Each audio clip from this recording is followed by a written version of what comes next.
this is Muriel, and I'm going to talk to you about having a wealth mindset. So you may be asking yourself, why am I standing on a yoga mat to talk about wealth?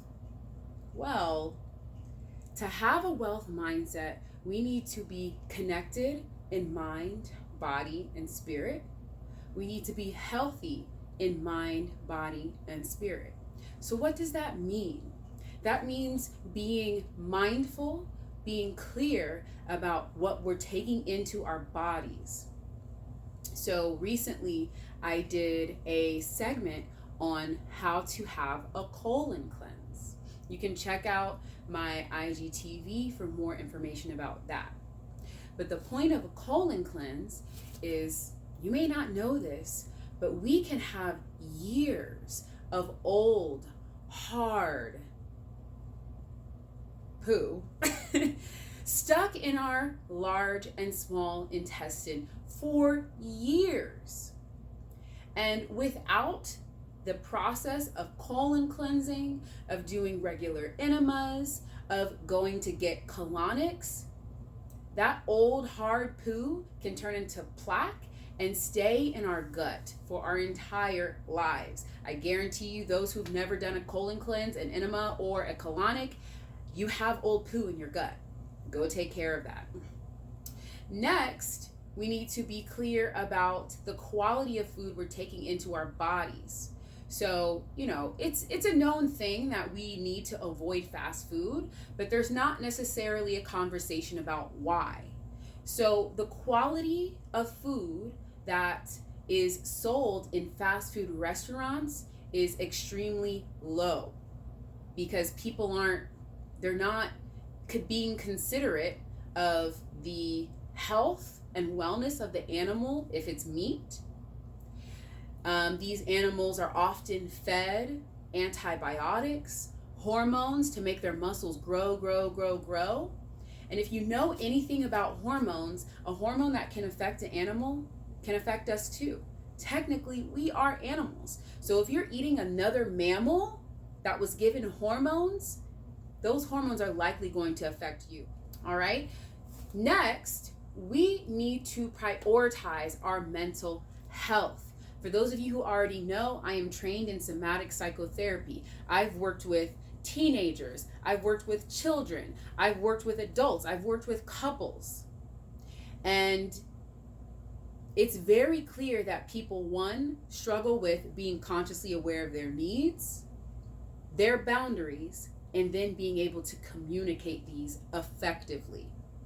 If we're constantly having our boundaries crossed without being able to be clear about what's okay and what's not, then our spirit, our body can start to react. We can start to try to make ourselves smaller. We can start to have tension in our shoulders, in our jaw, in our belly, because we're so uncomfortable. And when we have this holding, when we have this tension, it can translate into emotional impacts, including anxiety, including depression, including hypervigilance, wondering if you're okay, if you're safe, wondering if the people around you are actually who they say they are. You might struggle with trust. If that's you, feel free to comment below and tell your story if you're willing to be vulnerable.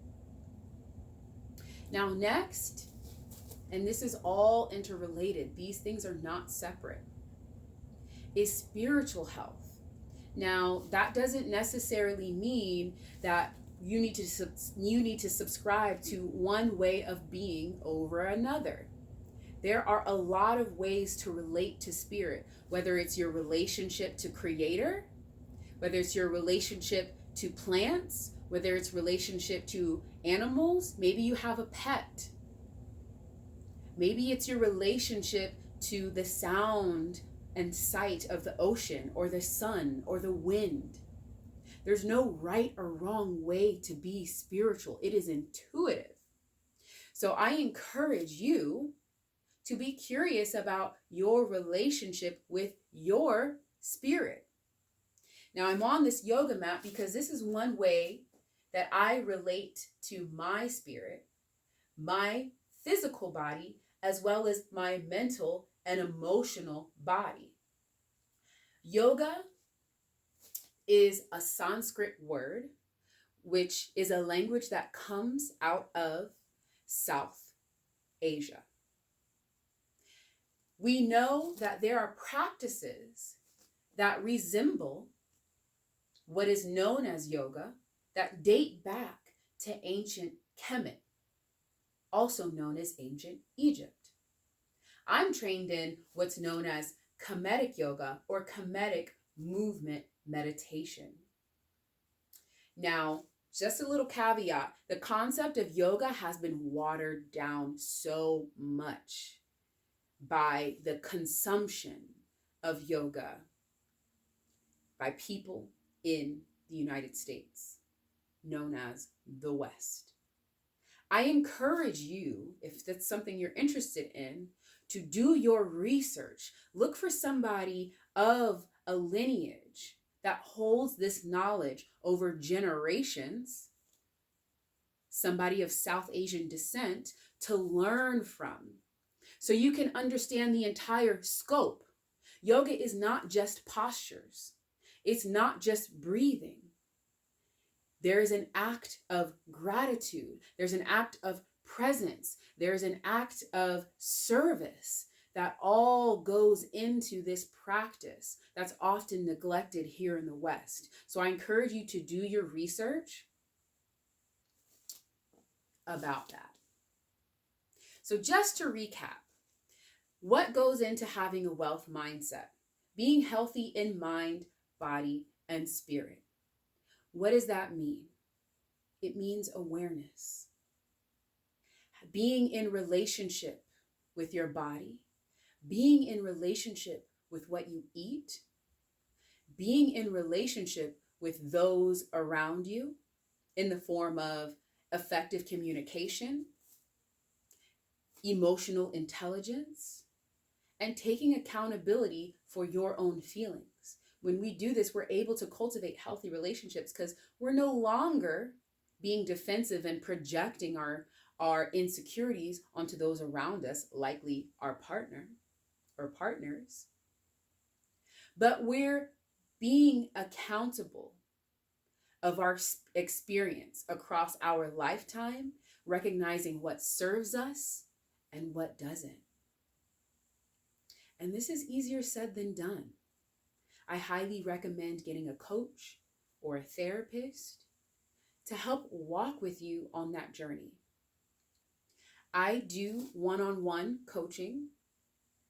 I am also available for couples and family coaching around how to have a healthy and balanced mind, body, spirit connection, as well as how to cultivate a healthy, generational, and generative relationship to abundance and the energy that is money. Message me below, click on the link below to learn more. You can follow me on Instagram at Freedom by Muriel. I look forward to meeting you. If you like this video, be sure to subscribe to my channel and follow me on Instagram under the handle Freedom by